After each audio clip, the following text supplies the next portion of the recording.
हमारे हिंदू समाज में 3 त्योहार रात के टाइम पे मनाए जाते हैं। पहला जन्माष्टमी, दूसरा दीपावली और तीसरा महाशिवरात्रि। तो 8 तारीख को यानी कि दिन शुक्रवार को महाशिवरात्रि का महापर्व है। अगर महाशिवरात्रि के दिन अगर हम कुछ ऐसे सटीक रेमेडीज कर लें, ऐसे कुछ उपाय कर लें, तो कहते हैं कि शिवरात्रि के दिन शिव भगवान अति प्रसन्न होते हैं, खुश होते हैं और वो आपकी मनोकामना पूरी करते हैं। देखिए, पूजा करने के लिए जरूरी नहीं है कि आपको 1-2 घंटे बैठना है और माला जप करना है। ऐसा कोई जरूरी नियम नहीं होता। खाली मन में विश्वास होना चाहिए, श्रद्धा होनी चाहिए, पूरी लगन होनी चाहिए। आपको करना ये है, 21 बेल पत्री लेनी है, जो कि आपने देखा होगा ना कि 3 पत्तियां जुड़ी होती हैं, एक ऊपर होगी, फिर एक राइट, एक लेफ्ट, इस तरीके से।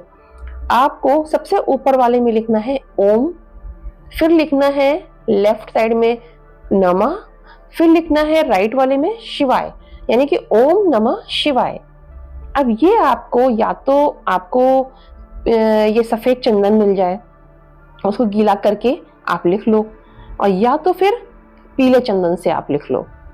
ठीक है, ओम नमः शिवाय आपने लिख लिया, फिर ये 2100 बेल पत्री ले जा करके शिवलिंग पर आपको चढ़ा देना है, और आपकी जो भी मनोकामना है, विश है, इच्छा है, आपको शिव जी के सामने मन में ही बोल देना है। एक तो आप ये कर सकते हो इजीली, तो आप कर लो। दूसरा, इसके साथ ही साथ क्या करना है आपको, अगर आपको धन संपत्ति के लिए अगर आपको रेमेडी करनी है, तो महाशिवरात्रि से अच्छा दिन कोई नहीं होगा। आपको साबुत चावल लेने हैं, थोड़े से ले लीजिए, लेकिन ध्यान रखिएगा ऐसे चावल लेने हैं जो कि टूटे हुए ना हो, और उन चावलों को ले जाकर के आपको अर्पित करना है शिवलिंग पर। शिवलिंग पर जब आप अर्पित करेंगे ना, तो पहले आप जल चढ़ा लीजिएगा। चावल चढ़ाने के बाद ऊपर से जल मत डालिएगा। धन संपत्ति के लिए है ये। अगर आप अपने पापों का नाश करना चाहते हैं, देखिए जाने अनजाने हम सभी लोगों से पाप होते हैं जो हमें पता भी नहीं चलते हैं। इसके लिए काले तिल, थोड़े से काले तिल, जितना आपकी श्रद्धा हो, चाहे वो इतने उंगली में आ जाए, थोड़े से उसमें कटोरी में ले लीजिए, कुछ भी ले लीजिए, थोड़े से 100 ग्राम 50 ग्राम काले तिल ले जाकर के आपको चढ़ाने हैं। इससे कहते हैं कि हमारे पापों का नाश होता है।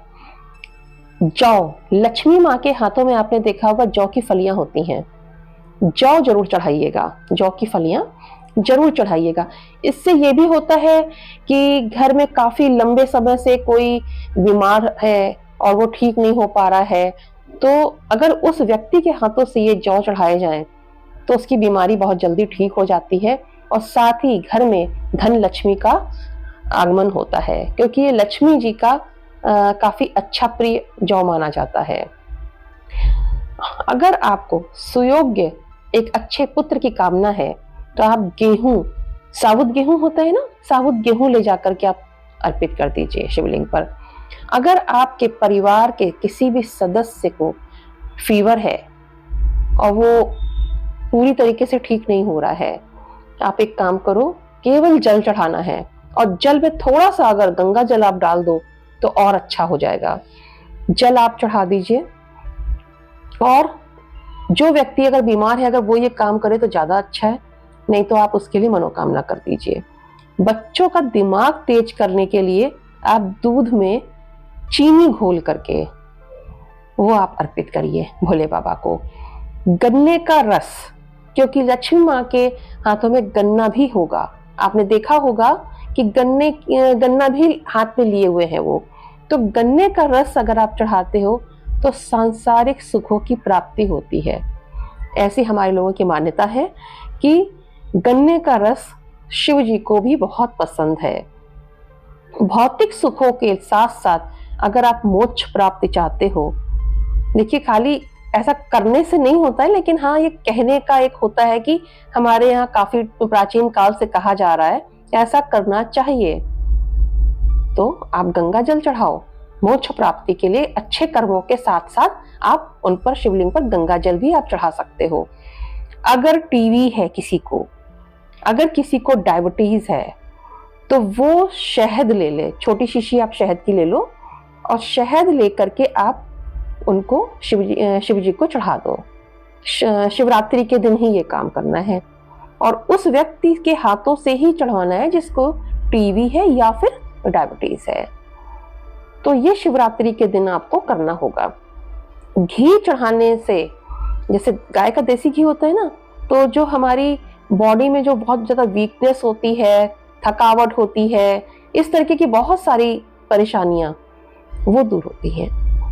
याद रखिएगा, शिवरात्रि के दिन अगर आप ये उपाय करते हैं, रेमेडी है, छोटी छोटी सी रेमेडीज हैं, आपको किसी भी चीज के लिए करनी हो तो आप कर सकते हो। हाँ, एक चीज और है, आपके अगर कोई दुश्मन है और आपको बहुत परेशान कर रहे हैं, आपका अहित चाहते हैं, आपका बुरा चाहते हैं, मन में उनका नाम लेना, उनके लिए कुछ भी बुरा नहीं बोलना है, आपको कुछ नहीं बोलना है, केवल मन में उनका नाम लेना है और प्रभु से कहना है कि प्रभु उनसे मेरा छुटकारा दिलाओ, उनको मेरे जीवन से दूर करो। ये कहते हुए सरसों का तेल चढ़ा देना है शिवलिंग पर। सरसों का तेल चढ़ाने से हमारे जो भी दुश्मन होते हैं वो हमसे दूर हो जाते हैं।